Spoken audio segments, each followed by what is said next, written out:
बिस्मिल्लाहिर्रहमानिर्रहीम अस्सलामुअलैकुम and खुशामदीद to everyone. जी तो कैसे हैं आप सब लोग और कैसी गुजर रही हैं आप लोगों की सर्दियाँ। अब तो पाकिस्तान में भी काफ़ी ठंड पड़ना स्टार्ट हो गई है। यहाँ भी बहुत ठंड पड़ रही है। यहाँ तो खैर काफ़ी टाइम पहले से सर्दी स्टार्ट हो गई थी। अल्लाह आपका भला करे। और ये हम लोग जा रहे हैं फजर की फ्रेंड की बर्थडे पार्टी पे और माइनस में था टेम्परेचर, बहुत ज़्यादा सर्दी थी।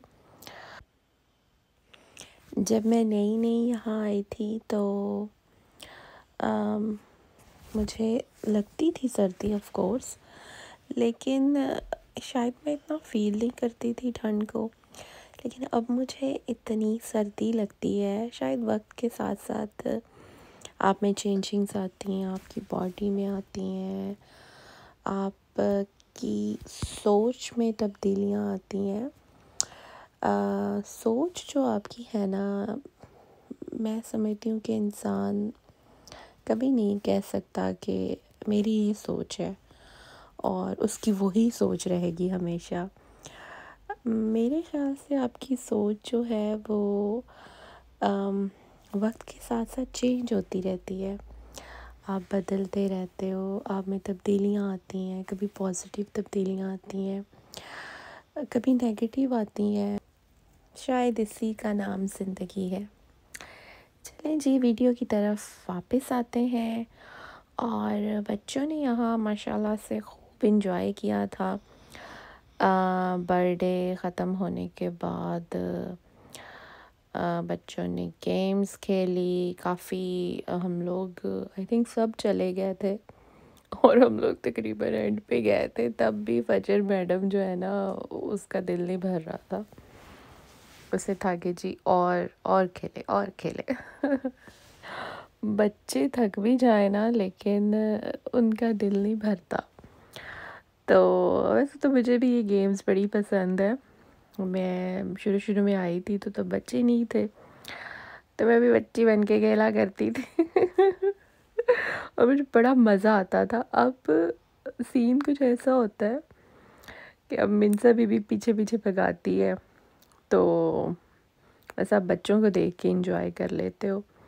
अब मैं ये सोचती हूँ कि हाँ, जब ये थोड़ी बड़ी हो जाएगी, स्कूल जाना स्टार्ट कर देगी, तो शायद मेरा ये वक्त वापस आ जाएगा।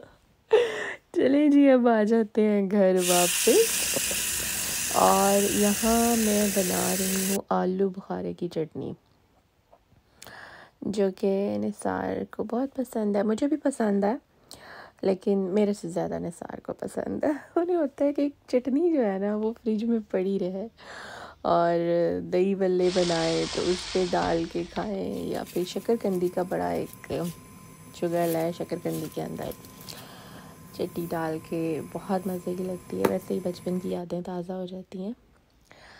तो जी, पहले मैं इमली आलू बुखारे की बनाती थी, तो इमली डालने से ना ज़्यादा खट्टी हो जाती है और फिर आपका गला ख़राब हो जाता है। ये मैंने शक्करकंदी साथ बेक की थी, लेकिन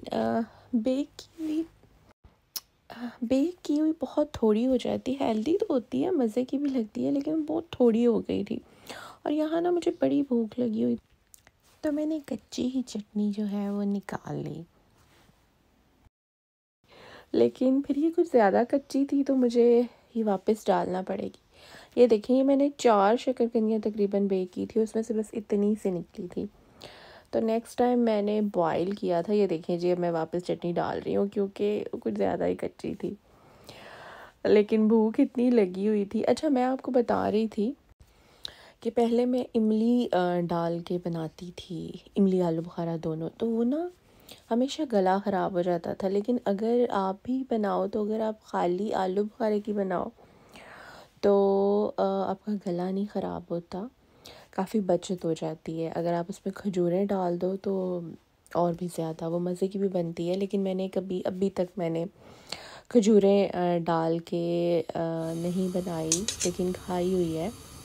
तो जी ये हमारी चटनी बन के रेडी हो गई है, लेकिन साथ साथ कह रहे थे कि मुझे और थोड़ी पतली बनानी चाहिए थी ताकि शक्करकंदी में जो है वो पतली पतली डलती है।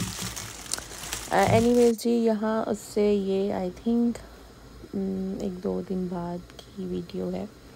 दोपहर के टाइम मैंने शक्करकंदी उबाली थी, इस दफ़ा मैंने उबाली थी और फिर आलू बुखारे की चटनी डाल के खाने का ना अपना ही मज़ा।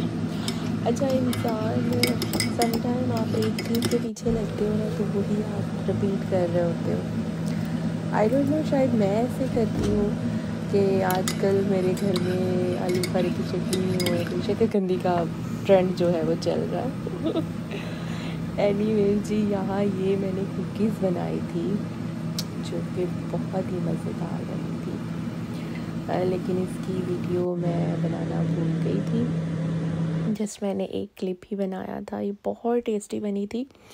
ये मैंने आटा, सूजी और बेकिंग पाउडर, शुगर और बटर, ज़्यादा सारा बटर और फिर एग की कोटिंग करके इनको बेक किया था। तो जी तो यहाँ मेरा बस नहीं चल रहा था कि मैं पूरा ये आलू बुखारे का ये जो कंटेनर है वो शक्करकंदी के ऊपर अंडेल लूँ। आप लोगों में से कौन कौन ऐसे करता है मुझे ज़रूर बताइएगा। किस किस को शक्करकंदी और आलू बुखारे की चटनी पसंद है। मेरी तो इसके साथ बचपन की बड़ी प्यारी यादें जुड़ी हुई हैं। मैंने अपने गले ख़राब जो हैं वो ऐसे ही किए हैं, ये बचपन में इमली और आलू बुखारे की चटनियाँ खा के। गले नहीं, आई मीन गला, नॉट गले। एनीवेज जी अच्छा एक और भी मिलती होती थी चूरन चटनी। शायद आप लोगों में से खाई होनी है किसी ने। वो चूरन चटनी का सीन कुछ ऐसा होता था कि वो एक पैकेट में इतनी सी चटनी, इमली की चटनी होती थी और दूसरे पैकेट में चूरन होता था और फिर वो जो चूरन होता था वो चटनी के ऊपर डाल के खाना होता था। मुझे याद है मैं स्कूल में थी और एक दफ़ा हम दोस्तों ने रेस लगा के वो इतनी चूरन चटनी खाई थी। मतलब रेगुलर तो खाते ही थे, लेकिन मुझे आज भी याद है कि हमारे बेंच के नीचे ना उसके रैपर ही रैपर हो गए थे, इतनी हमने खाई थी। मतलब अब जो गले ख़राब होते हैं फिर ना हो तो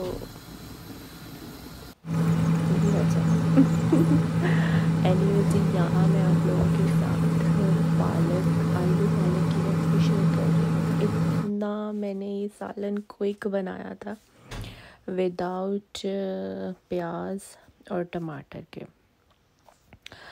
यहाँ जी देखिए मैंने सिंपली पालक को बॉईल किया, उसमें मैंने लहसुन और मैंने हरी मिर्च नमक डाला है और जी फिर मैंने उसको ग्राइंड कर लिया। दूसरी तरफ मैंने उसी पैन में कढ़ाई में मैंने ऑयल थोड़ा डाल के तो इसमें मैंने साबुत ज़ीरा डाला है, आलू डाल दिए। अब इसमें मैं नमक, मिर्च, ज़ीरा पाउडर, हल्दी, ये सारी चीज़ें डाल के आलूओं को अच्छे से भून लूँगी और फिर जी मैं पालक जो है उसमें वापस डाल दूँगी। अल्लाह आपका भला करे।